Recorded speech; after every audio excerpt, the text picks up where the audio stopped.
우리 함께 하나님의 말씀 살펴보도록 하겠습니다. 계속해서 신약 성경 히브리서입니다.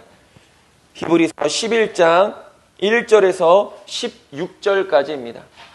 제 성경책으로는 신약 성경 364페이지에 있습니다. 히브리서 11장 1절에서 16절까지입니다.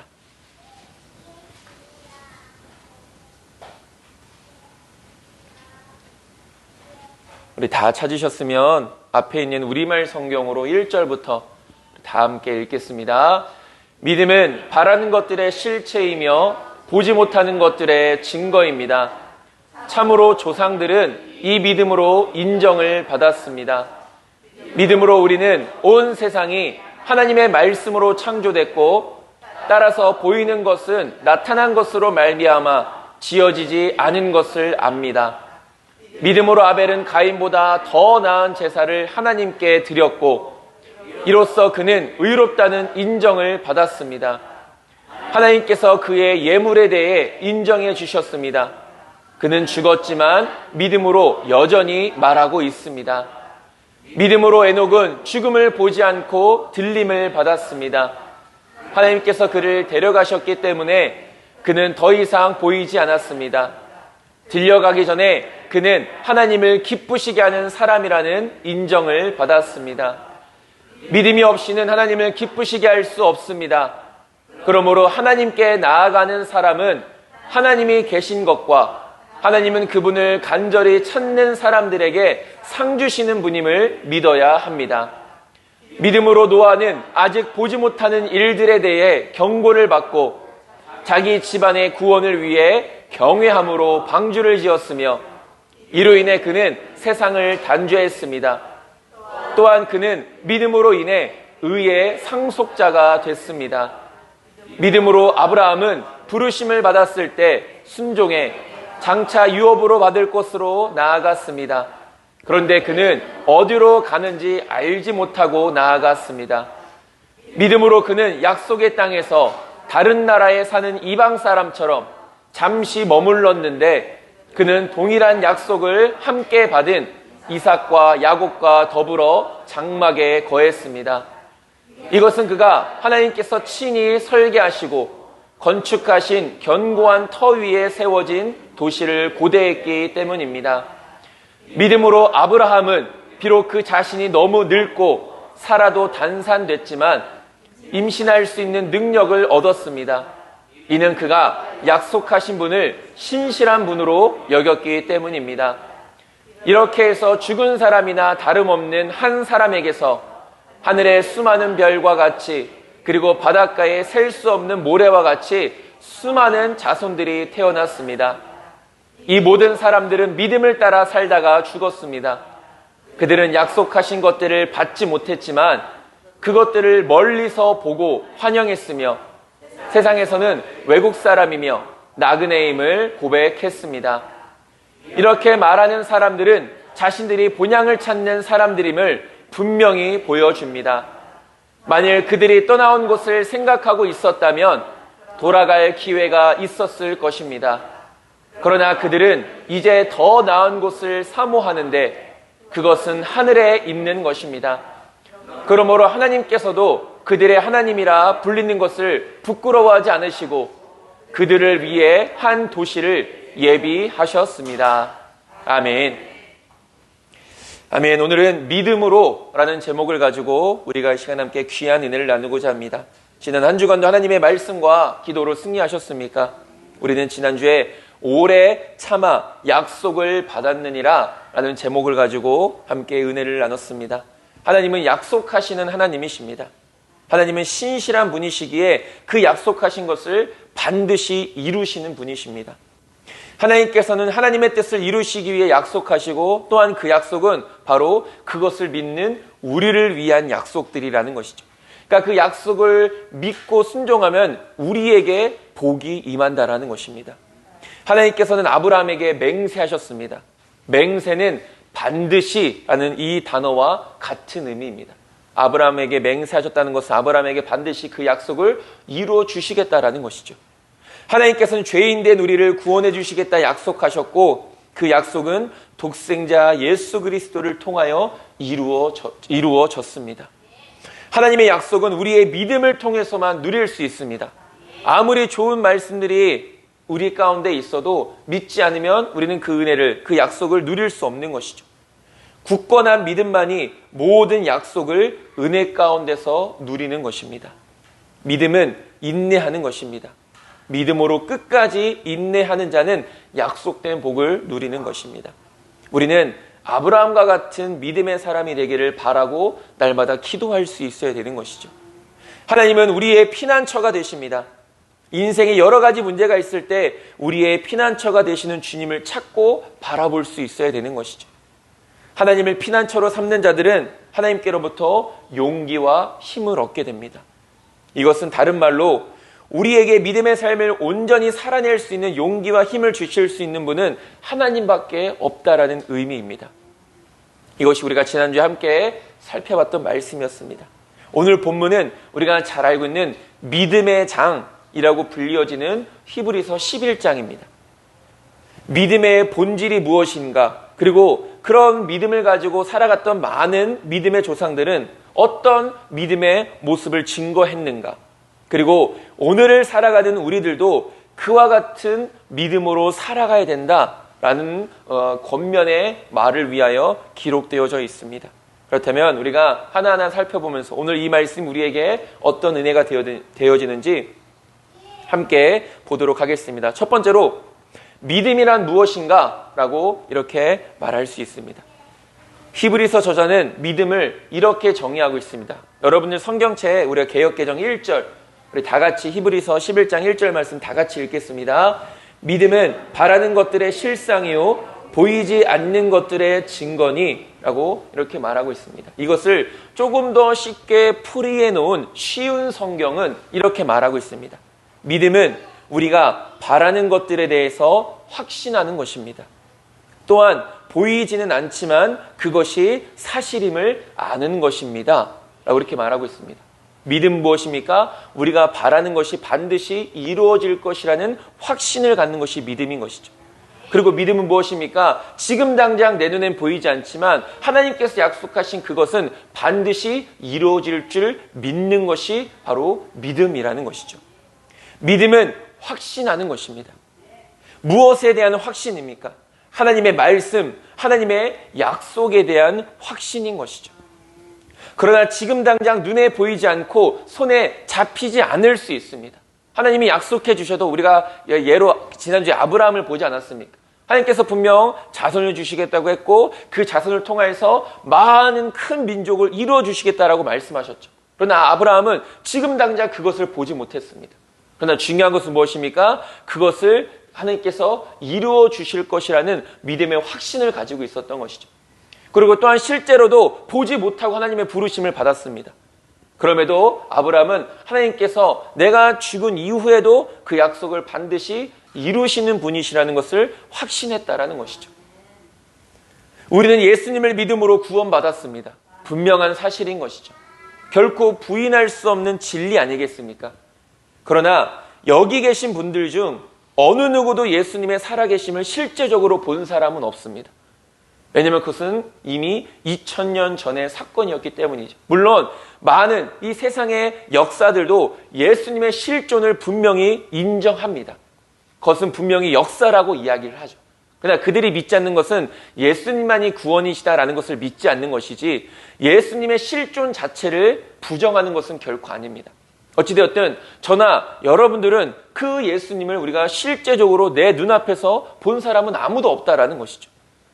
그런데도 우리는 예수님을 믿습니다. 그 예수님을 믿음으로 구원을 받은 것을 확신하며 살아가고 있다는 것이죠. 왜 그렇습니까? 성경이 그것을 우리에게 분명하게 증거하고 있기 때문인 것이죠. 실제적으로 예수님을 보지는 못했지만 성경이 하나님의 살아계신 말씀임을 믿고 그 말씀 속에 오직 예수님만이 우리의 참된 구원자가 되시며 그를 믿음으로 말미암아 구원받는다라는 그 성경에 기록된 진리를 우리는 확신하는 것입니다. 보이지 않지만 그것이 사실임을 믿는 것이죠.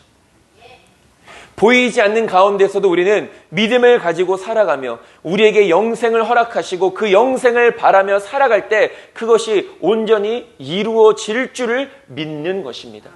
우리 천국도 마찬가지죠. 지금 당장 천국이 내 눈앞에 있거나 내 손에 붙잡을 수 있는 것은 아닙니다. 물론 예전에도 이게 천국의 개념을 이야기하면 더 깊이 들어가야 되겠지만 장소의 개념으로서의 천국을 바라봤을 때 우리는 아직 그곳에 이르지 못했다라는 것입니다.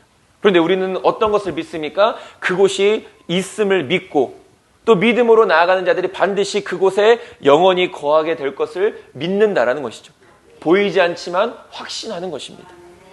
지난번에도 말씀을 나눴지만 믿음은 말 그대로 믿는 것입니다. 그러나 내가 믿고 싶은 것만 믿는 것은 진정한 믿음이 절대로 아니라는 것이죠. 우리는 때로는 그럴 때가 많습니다. 하나님이 주신 말씀을 믿어야 되는데 내가 원하고 내가 바라는 것만 믿으려고 하는 경향들이 있다는 것이죠. 우리는 그런 오류를 범할 때가 참 많습니다. 성경에 기록된 하나님을 믿어야 하는데 내 편의와 내 평안함만을 위해서 하나님을 이상하게 만듭니다. 성경은 분명히 하나님은 이런 분이시다 라고 분명하게 정의하고 있는데 내가 상상에 대해서 하나님은 이러실 것이다 라고 내가 상상한 하나님을 만들고 그것을 믿고 있다는 것이죠.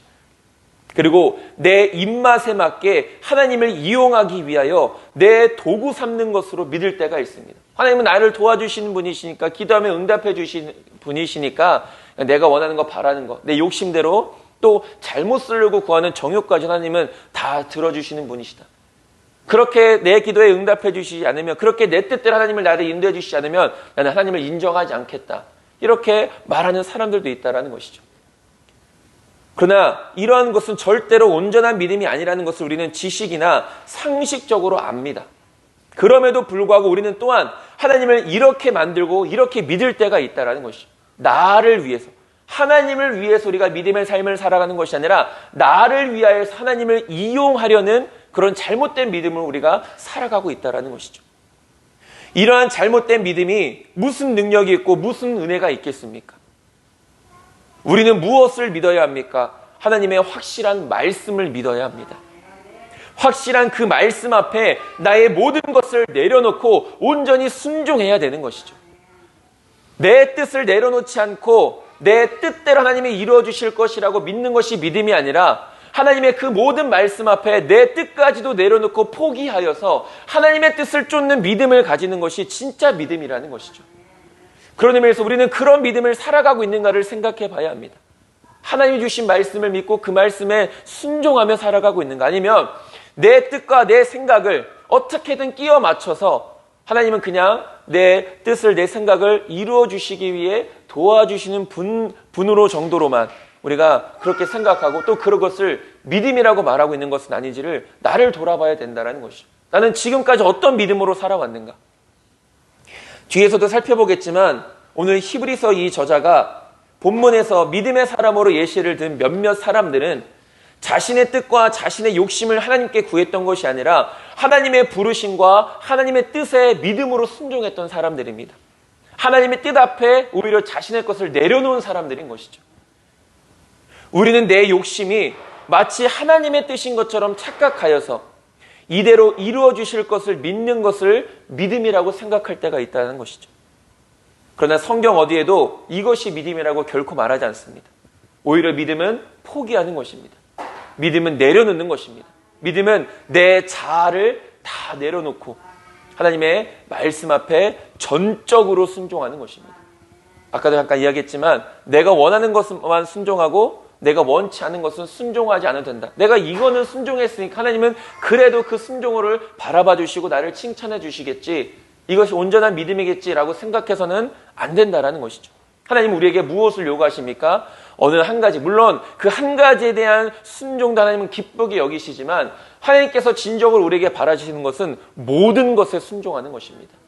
하나님의 진정한 모든 뜻과 말씀 앞에 온전히 순종하는 것을 하나님께서 우리에게 원하시는 것이라는 것이죠. 오히려 믿음은 자신을 내려놓는 것이고 자신의 뜻을 포기하는 것이고 하나님께 철저히 순종하는 것입니다. 우리는 이 믿음의 정의를 다시 한 번 더 세울 수 있어야 합니다. 내 삶에 있어서의 믿음은 이것이다라는 것을 다시 한 번 더 정의 내릴 수 있어야 되는 것이죠. 설령 내 뜻이 있고 내 계획이 있다 할지라도 하나님께서 하나님 당신의 뜻을 우리에게 가르쳐 주셨다면 단호히 내 것을 포기하고 하나님의 것을 따르는 것이 믿음이라는 것이죠. 우리는 이것이 믿음임을 분명히 해야 합니다. 이것이 믿음입니다. 성경이 우리에게 말씀해주고 가르쳐주고 있는 믿음이 이것이라는 것이죠. 자꾸만 믿음 아닌 것을 믿음이라고 오해하고 착각하여서 믿음의 능력과 은혜를 누리지 못하는 우리가 되지 않을 수 있어야 되는 것입니다. 6절은 이렇게 말합니다. 우리 6절도 다 같이 여러분들 성경책을 통해서 함께 읽겠습니다. 믿음이 없이는 하나님을 기쁘시게 하지 못하나니 하나님께 나아가는 자는 반드시 그가 계신 것과 또한 그가 자기를 찾는 자들에게 상 주시는 이심을 믿어야 할지니라. 아멘. 믿음은 구체적으로 무엇이라고 말합니까? 하나님의 살아계심을 믿는 것입니다. 하나님은 지금도 살아계셔서 우리와 함께 하시고 지금 이곳 가운데서 우리들의 믿음의 예배를 받고 계신 줄 믿습니다. 우리의 눈엔 보이지 않지만 우리는 하나님의 살아계심을 믿습니다. 또한 하나님께서 믿는 자들에게 상 주시는 분이심을 믿는 것입니다. 여기서 상이란 구체적으로 어떤 것들을 의미하는 것일까요? 여러 가지가 있습니다. 하나는 구원의 상인 것입니다. 하나님은 믿는 자들에게 상 주시는 분이심을 믿는다. 하나님은 우리에게 구원을 주시는 분이심을 믿는 자들에게 하나님은 우리에게 구원을 허락해 주시는 것이죠. 하나님과 함께 동행하는 복이라는 상을 주십니다. 고난과 시험을 이길 수 있는 상도 주시는 것이죠. 영생이라는 상도 주시는 것입니다. 이 모든 상은 어떤 자들이 믿는 것이죠? 이러한 상을 주시는 하나님을 믿는 사람들에게 이러한 은혜를 더하여 주신다라는 것입니다. 나에게 구원도 주시고 나에게 영생도 주시고 나에게 시험과 고난을 이길 수 있는 능력도 주시고 나에게 복도 주시는 하나님이심을 믿는 것. 하나님께서는 우리에게 이 모든 것들을 약속하셨고 이것을 믿는 자들에게 이 모든 것을 누리게 하십니다. 이 사실을, 이 진리를 믿는 것이 믿음이라는 것이죠. 저와 여러분들은 진정으로 하나님의 살아계심을 믿으십니까? 이런 믿음으로 살아가는 자들에게 구원과 복, 고난과 시험을 이기는 능력, 그리고 영생을 주심을 믿으십니까? 이것을 날마다 믿고 고백하면서 어떠한 상황과 환경 속에서도 이 믿음에서 흔들리거나 타락하지 않는 그것이 바로 진정한 믿음이고 성숙한 믿음이라는 것이죠. 우리도 오늘은 이 말씀, 또 여러분들 각자의 삶 속에서 읽는 말씀과 기도를 통하여 우리가 이루고자 하는 것은 다른 것이 아닙니다. 우리의 믿음이 더 굳건한 믿음이 되기 위하여, 우리의 믿음이 결코 흔들리지 않아서 우리에게 약속된 그 구원의 천국에 넉넉하게 들어가기 위하여서 오늘도 우리는 말씀을 듣는 것이고 말씀을 읽는 것이고 하나님 앞에 기도하며 살아가는 것입니다. 저와 여러분들의 믿음은 바로 이와 같은 믿음이 될 수 있게 되기를 간절히 소망합니다. 단지 믿음을 흉내내는 자들만이 아니라 실제로 이 믿음으로 살아가며 이 믿음으로 놀라운 하나님의 은혜와 능력을 맛보는 자들이 되어지길 소망합니다. 하나님은 분명 우리에게 이런 은혜를 허락해 주셨습니다. 믿음으로만 이것을 우리가 누릴 수 있다는 것이죠. 그러기 위해서 우리에게 필요한 것이 무엇입니까? 바로 말씀입니다. 이 모든 믿음은 말씀과 그 말씀을 듣는 것을 통해서 우리에게 주어지는 것이죠. 저와 여러분들의 믿음이 온전한 믿음이 되기를 정말로 원하십니까? 저와 여러분들이 성숙한 믿음 속에서 더 풍성한 하나님의 은혜를 누리며 살아가길 원하십니까? 그렇다면 더더욱 하나님의 말씀을 사모하시길 바랍니다. 로마서 10장 8절은 이렇게 말합니다. 그러면 무엇을 말하느냐? 말씀이 내게 가까워 내 입에 있으며 내 마음에 있다 하였으니 곧 우리가 전파하는 믿음의 말씀이라 라고 말합니다. 하나님의 말씀이 항상 어디에 있어야 되는 것이죠? 우리의 입에, 우리의 마음에 있어야 된다는 것입니다. 저와 여러분들은 말씀을 통한 믿음으로 늘 풍성한 은혜를 누리는 자들이 될 수 있게 되기를 간절히 소망합니다. 이것이 바로 오늘 히브리서 저자가 말하는, 그리고 성경에서 말하고 있는 믿음이라는 것입니다. 두 번째로 믿음의 사람들입니다. 성경에는 많은 사람들이 기록되어져 있습니다. 또한 많은 사람들이 하나님께로부터 은혜와 복을 받았습니다. 또한 반대로 많은 사람들이 하나님께로부터 저주와 심판을 받기도 했죠. 특별히 많은 사람들이 하나님께로부터 은혜와 복을 받은 이유가 무엇입니까? 오늘 본문 2절 쉬운 성경은 이렇게 말하고 있습니다. 참으로 조상들은 이 믿음으로 인정을 받았습니다 라고 말합니다. 믿음을 통해서 그 은혜와 복을 누렸다라는 것이죠. 하나님에 대한 확신을 가지고 보이지 않지만 그것을 반드시 이루실 것이라는 그 믿음을 통하여서 믿음의 수많은 조상들은 하나님의 은혜와 복을 누렸다라는 것입니다. 하나님께로부터 인정을 받았던 모든 사람들의 공통점은 바로 믿음이었습니다. 다른 것이 아니었죠. 히브리서 저자가 이 믿음을 더욱더 강조하는 이유가 있었습니다. 우리가 이 히브리서 11장에 믿음으로 라고 이라는 이 단어가 무려 18번이나 사용되어졌습니다. 그러니까 그만큼 이 히브리서 저자가 이 믿음을 엄청나게 강조하고 있는 것을 보게 되죠. 이 히브리서가 기록될 당시 교회는 유대인들의 율법주의의 공격을 받고 있었습니다. 율법주의자들이 주장하는 것이 무엇입니까? 구원을 받기 위해서는 예수 그리스도의 이름을 믿는 것만으로는 안 된다. 반드시 할례도 받아야 되고 율법도 지켜야 된다. 이것이 그들이 주장하는 구원의 조건이었습니다. 바울도 그랬고 예수님도 그렇고 신약 성경에 기록된 수많은 서신들이 계속해서 반복해서 말하는 것이 바로 그것이죠. 아니다. 오직 믿음으로만 구원받을 수 있는 것이다. 아브라함이나 에녹이나 오늘 본문에 나오는 그 몇몇 사람들도 말하는 것이죠. 그들은 율법으로 의롭다함을 받은 사람들이 아니라 오직 믿음으로만 의롭다함을 받은 사람들이고 오직 믿음으로만 그 은혜와 복을 누렸던 사람들이다. 라고 그 율법주의자들의 그 주장을 반박하기 위해서 18번이나 되도록 믿음으로 라는 것을 이렇게 강조하고 있었다라는 것이죠. 이 율법주의자들이 주장하는 것은 행위로 구원받을 수 있다라는 것입니다. 너희들이 율법을 잘 지키고 무엇보다 할례를 받아야만 너희들이 구원받는다. 그것은 무엇입니까? 행위로 구원받는다라는 것이죠. 그러나 성경은 분명하게 말하죠. 어느 누구도 결코 행위로 구원받을 수 없음을 말입니다. 로마서 3장 20절은 말합니다. 그러므로 율법의 행위로 그의 앞에 의롭다 하심을 얻을 육체가 없나니 율법으로는 죄를 깨달음이니라 라고 말합니다. 율법에는 그 역할이 있습니다. 그 역할 이상을 넘어가지 못하죠. 그의 앞에 의롭다 하심을 얻을 육체가 없다라는 것은 믿음이 없으면 율법의 행위로는 어느 누구도 구원받지 못한다라는 분명한 말씀인 것이죠. 우리는 오직 믿음으로 구원을 받습니다. 그리고 우리도 그 믿음으로 구원받은 자들입니다. 그러나 당시 율법주의자들의 이러한 주장에 흔들리는 사람들이 있었다라는 것이죠.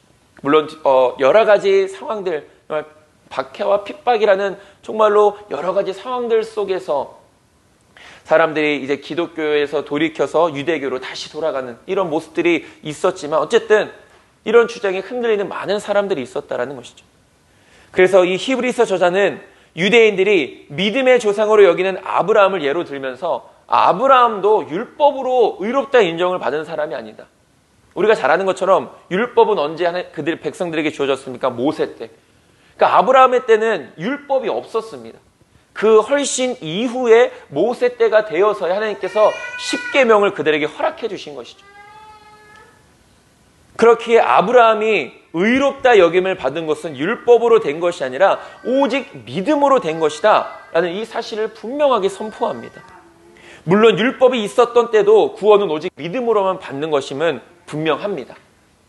그러면서 우리가 잘 아는 몇몇 믿음의 사람들을 소개하죠. 우리가 한 사람 한 사람들을 잠깐 보도록 하겠습니다. 첫 번째로 아벨을 이야기합니다. 누구입니까? 가인과 아벨, 우리가 잘 아는 아담과 하와의 두 자녀들이죠. 물론 그 이후에도 많은 자녀들을 낳지만 성경에 기록되어 있는 가장 대표적인 그 자녀들이 가인과 아벨. 가인이 형이고 아벨이 동생이죠. 아벨에 대해서 이야기했는데 뭐라고 말합니까? 아벨은 믿음으로 하나님께 예배를 드렸다라고 이렇게 이야기합니다. 하나님께서 받으시는 예배는 어떤 예배입니까? 믿음의 예배입니다. 지금 이곳이 하나님이 함께 하시는 곳임을 믿는 사람들의 그 예배. 지금 이곳에서 우리들의 믿음의 예배를 하나님께서 기뻐 받아주신다라는 그 믿음으로 드리는 그 예배. 우리가 이곳에서 드리는 기도와 찬양과 모든 것을 하나님께서 지켜보시고 흠양하신다라는 그 믿음으로 드려지는 그 예배, 하나님 그 예배 가운데 역사해 주시는 것입니다. 위선과 외식된 모습으로 드려지는 거짓된 예배는 결코 하나님이 기뻐받지 않으신다라는 것이죠. 늘 강조하는 것이 있지 않습니까?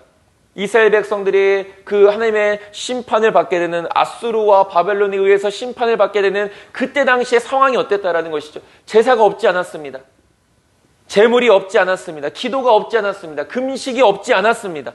그들은 철저히 또한 율법을 지켰습니다. 물론 그 율법을 지키는 가운데 율법도 지키고 또 우상을 섬기는 이런 양다리를 걸치는 이런 모습을 보이긴 했지만 그들에게는 제사가 없었던 것이 아니고 하나님 앞에 바치는 제물이 없었던 것이 아닙니다. 그런데 하나님은 뭐라고 말씀하십니까? 너희들의 그 수많은 제사들 내가 기뻐하지 않는다. 너희들이 부르짖는 그 많은 기도들 내가 응답하지 않는다. 이렇게 말씀하시죠. 그러면서 뭐라고 말씀하시죠? 너희들은 오히려 공의와 정의를 행하라 라고 이렇게 말씀하시는 것을 보게 됩니다. 거룩하지 못한 모습으로 드려진 예배도 기뻐하지 않으신다라는 것이죠.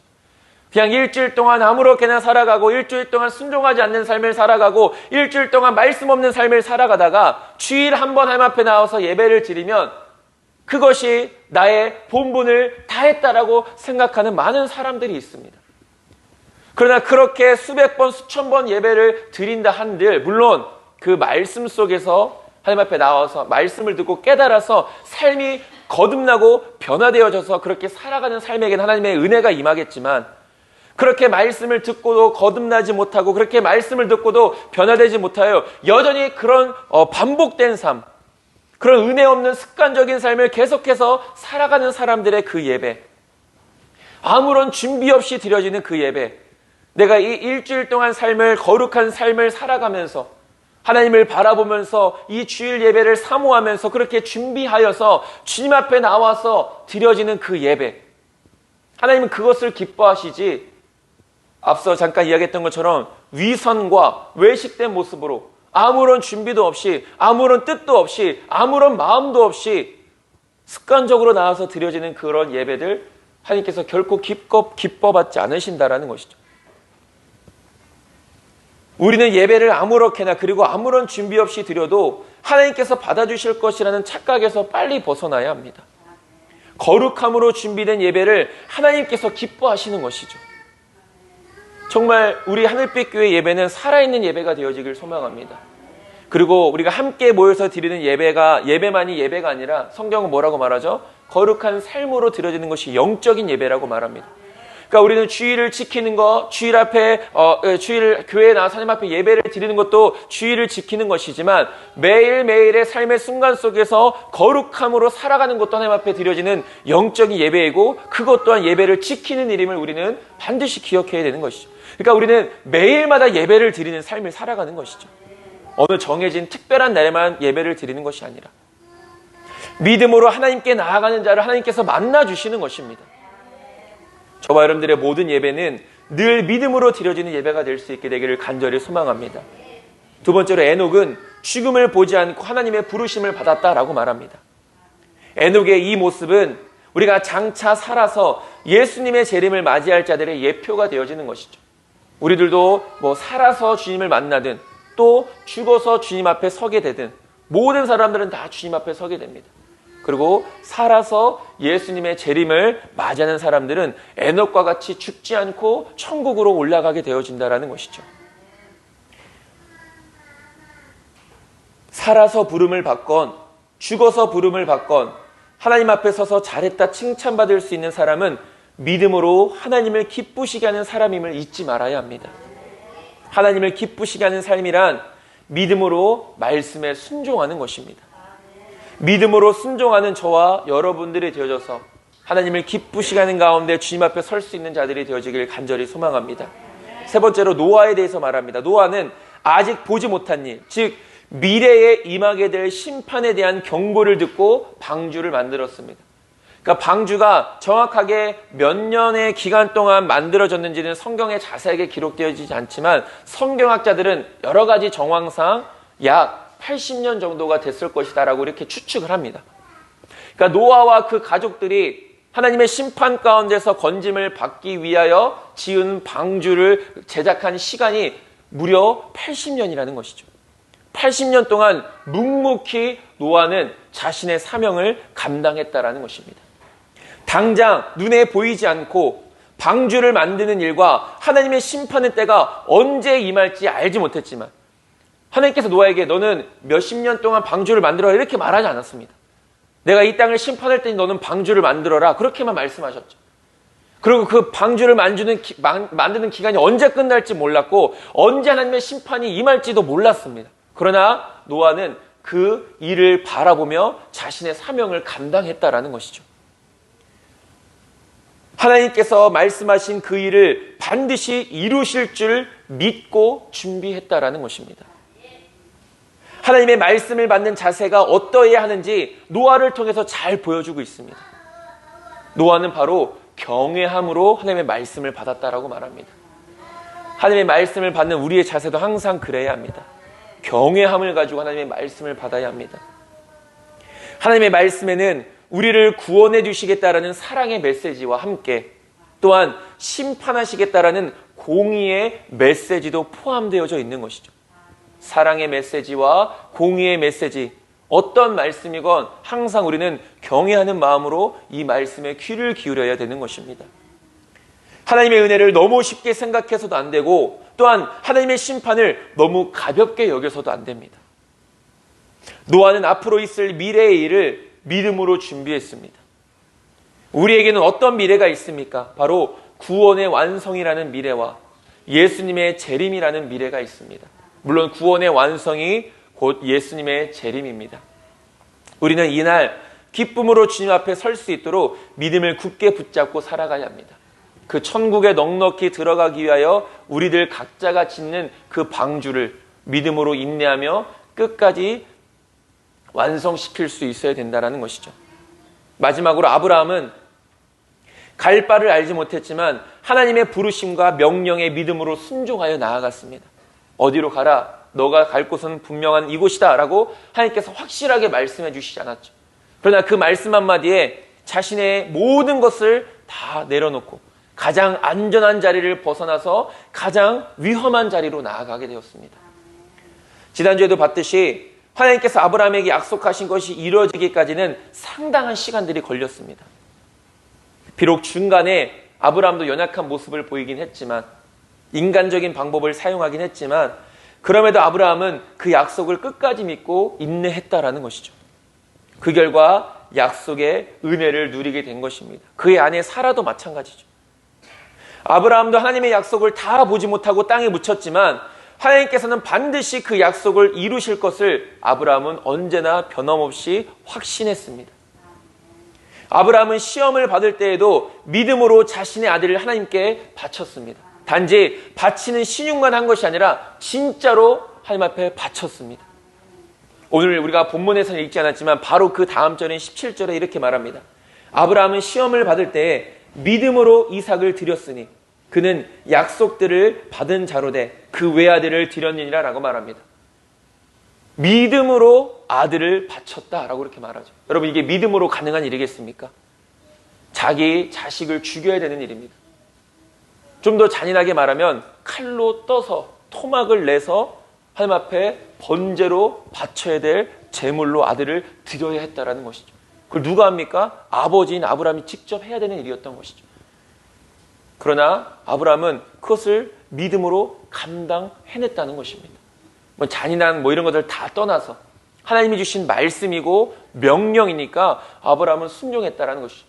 물론 하나님께서는 아브라함이 정말로 그 아들을 죽이고 그렇게 해서 번제로 태우는 것을 원하셔서 그랬던 것이 아니죠. 그의 믿음을 시험하셨던 것이죠. 아브라함은 단순히 이삭을 바치는 믿음만 있었던 것이 아니라 그 믿음을 뛰어넘어서 어떤 믿음까지도 가졌던 사람입니까? 19절에 그가 하나님이 능히 이삭을 죽은 자 가운데서 다시 살리실 줄로 생각한지라 비옥컨대 그를 죽은 자 가운데서 도로 받은 것이니라 라고 말합니다. 하나님께서 주신 명령이지만 내가 그래서 아들을 바치지만 그러나 하나님 이 아들 또한 하나님께서 다시 살려주실 줄을 내가 믿습니다. 그러니까 아들을 바치겠다는 그 믿음을 더 뛰어넘어서 한 차원 더 높은 믿음을 가지고 다시 살리실 줄을 믿는 그 믿음을 가지고 하나님 앞에 나아갔다라는 것이죠.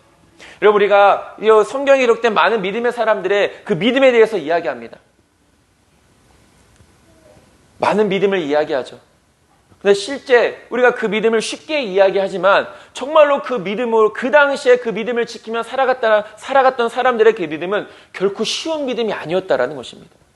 정말로 자신의 모든 것을 다 내려놓고 자신의 모든 것을 다 포기하고 자신의 생명까지도 하나님 앞에 내어놓으면서 믿었던 그 믿음들이었다라는 것이죠. 우리도 한번 생각해 봐야 됩니다. 나는 그런 믿음으로 살아가고 있는가? 나는 아브라함과 같은 확신을 가지고 하나님 앞에 믿음으로 살아가고 있는가? 에녹과 아벨과 또한 노아처럼 우리는 그런 믿음으로 살아가고 있는가? 아브라함의 이런 믿음은 진정 하나님의 놀라운 복을 약속받고 누릴 만한 믿음이었다라는 것이죠. 앞서 봤지만 히브리서 저자가 이 믿음의 조상들을 언급한 이유가 무엇입니까? 이 믿음의 조상들, 아니 이 믿음의 조상들 뿐만 아니라 하나님께 의롭다 인정받는 모든 사람들은 다 그들의 믿음을 통해 인정을 받았다라는 것이죠. 다른 무엇을 통해서가 아니라 단순히 착하고 정직하고 성실하고 이런 것 때문에 그들이 인정받았던 것이 아니라 오직 믿음으로만 하나님 앞에 인정을 받았다라는 것입니다.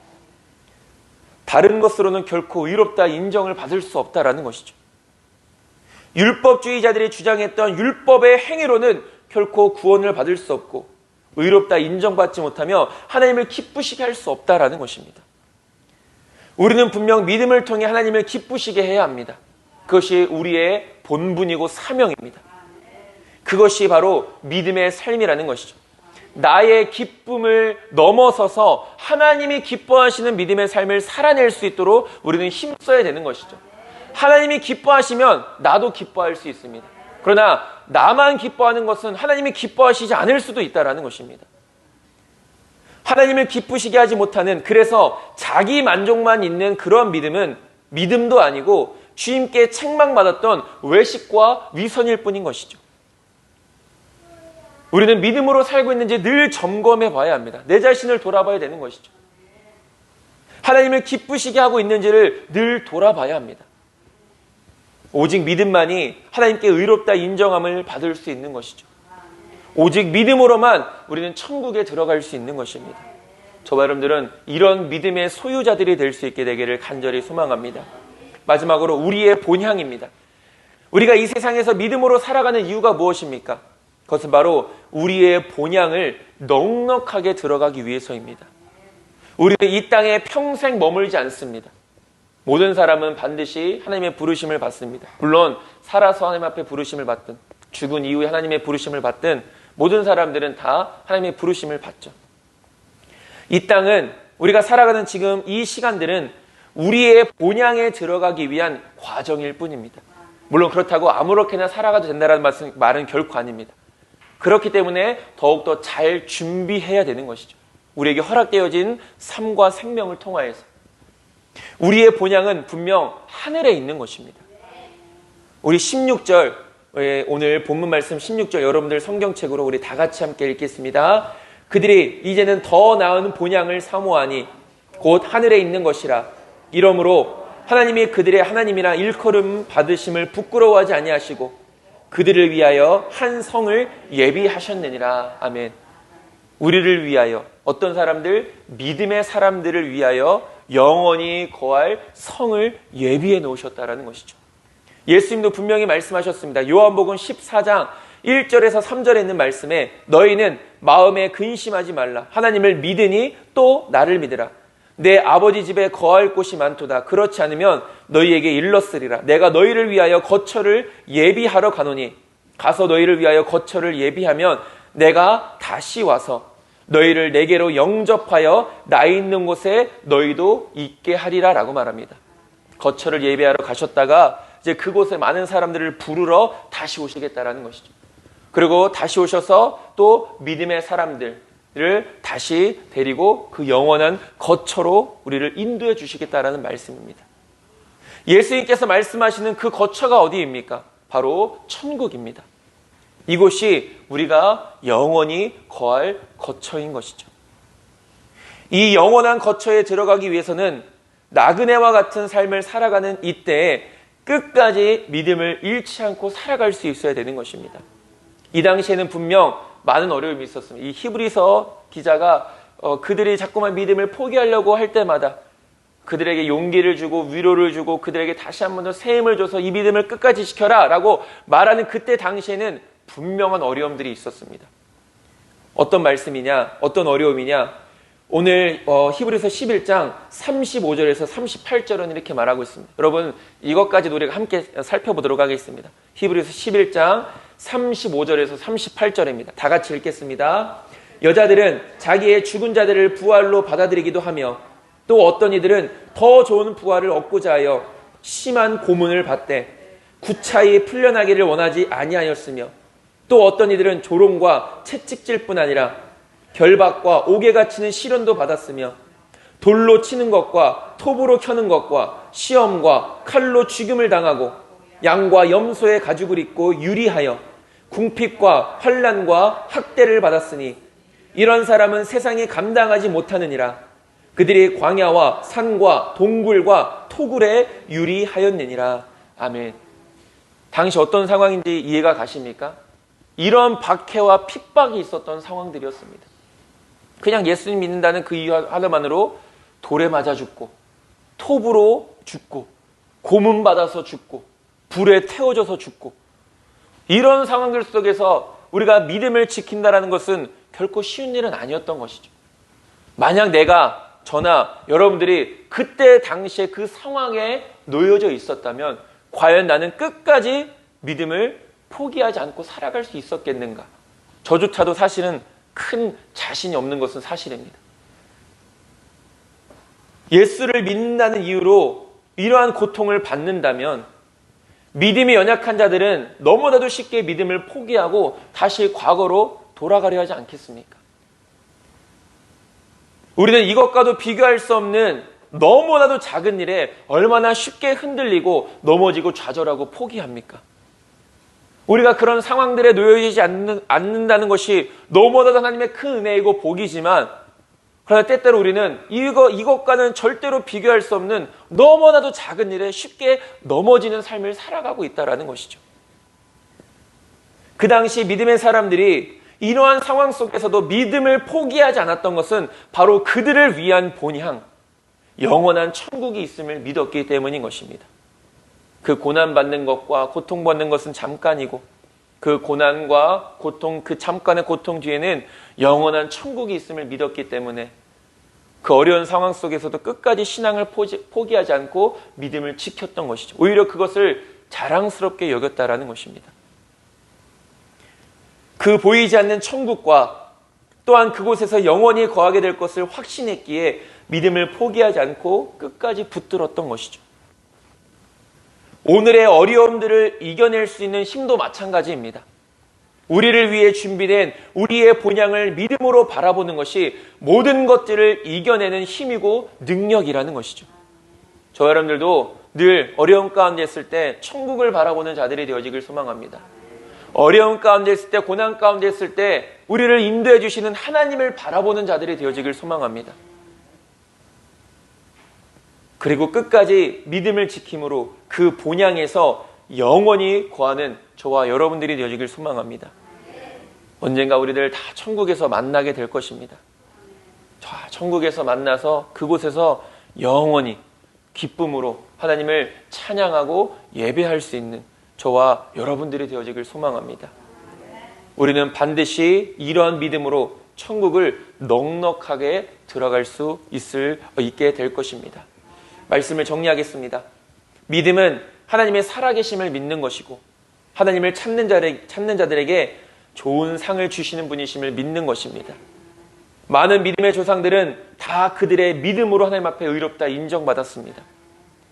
우리에게 약속된 본향은 오직 믿음으로만 들어갈 수 있습니다. 저와 여러분들은 굳건한 믿음으로 이 모든 것들을 누리는 자들이 되기를 주님의 이름으로 축원드립니다. 기도하겠습니다. 하나님, 우리가 믿음이 무엇인지 다시 한 번 더 깊이 고민하고 또 생각해 볼 수 있도록 인도하시고 과연 나는 그러한 믿음으로 살아왔는가? 그 믿음을 가지고 살아왔는가? 또한 내 자신을 돌아볼 수 있도록 인도하여 주시옵소서. 믿음으로 하나님께서 약속하신 모든 좋은 것들 다 누리며 살아갈 수 있도록 인도하여 주시옵시고, 이 믿음 끝까지 지켜 우리들 모두 다 이곳에 모인 어느 누구도 빠짐없이 다 천국에서 영원히 하나님을 예배하는 복된 자들 될 수 있도록 인도하여 주시옵소서. 예수님의 이름으로 기도드립니다. 아멘.